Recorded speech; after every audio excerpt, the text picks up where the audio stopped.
I'm really excited today to be talking about Pollinator.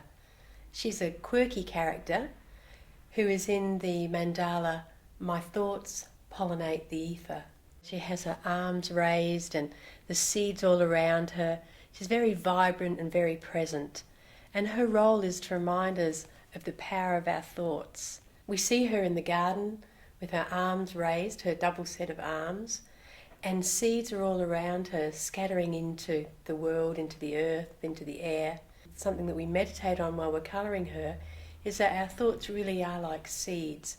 And as we plant them and become aware of how powerful they are, we start to see wonderful things develop in the garden of our life.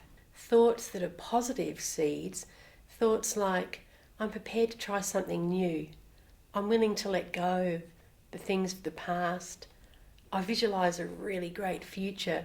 These are the kind of thought seeds that when we plant them into the ground, into the air around us, they'll develop the fruits of much more positive things.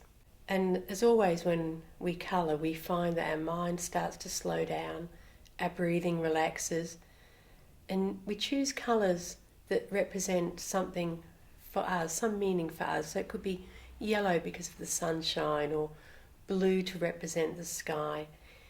And as we're colouring, just start to meditate and reflect on what are some of the thoughts I'd like to let go of, and how can I start to develop thoughts that are really going to move me in the direction that I want to go in.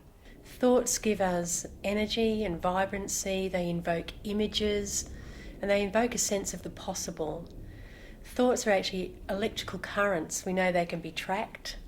And when we become aware of exactly how powerful our thoughts are, we can become much more mindful of creating the kind of thoughts that are going to move us towards where we want to be in life and what we want to plant in our garden, and away from the things that perhaps we want to be getting rid of, like the weed thoughts, as I call them. As we release those weed thoughts through the awareness of them, maybe by just taking a breath, just going to let that go.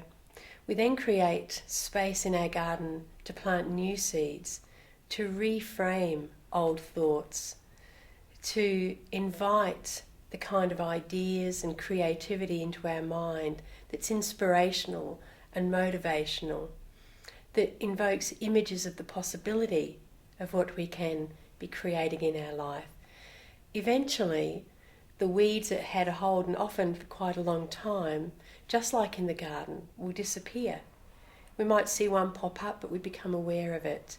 So that the more we emphasise the seeding of positive, energetically vibrant thoughts, the more our garden moves towards an abundance of creativity, of possibility, and attracting the kind of situations into our life by creating thoughts that are compatible with those things. As you colour the mandala with Pollinator, you'll find that your breathing relaxes and your mind slows down, and you'll start to be able to reflect on the kind of thinking that really works for you. And eventually, and quite quickly often, you'll see the impact in your life, in your everyday life. You become very mindful of thoughts that don't feel good in your body, and like a weed, you pull them up and get rid of it very quickly. So creating with Pollinator is very much a meditation on mindfulness and on the power of creativity and thinking, and how our thoughts really do determine such a large amount of our mental, emotional, spiritual and physical well-being.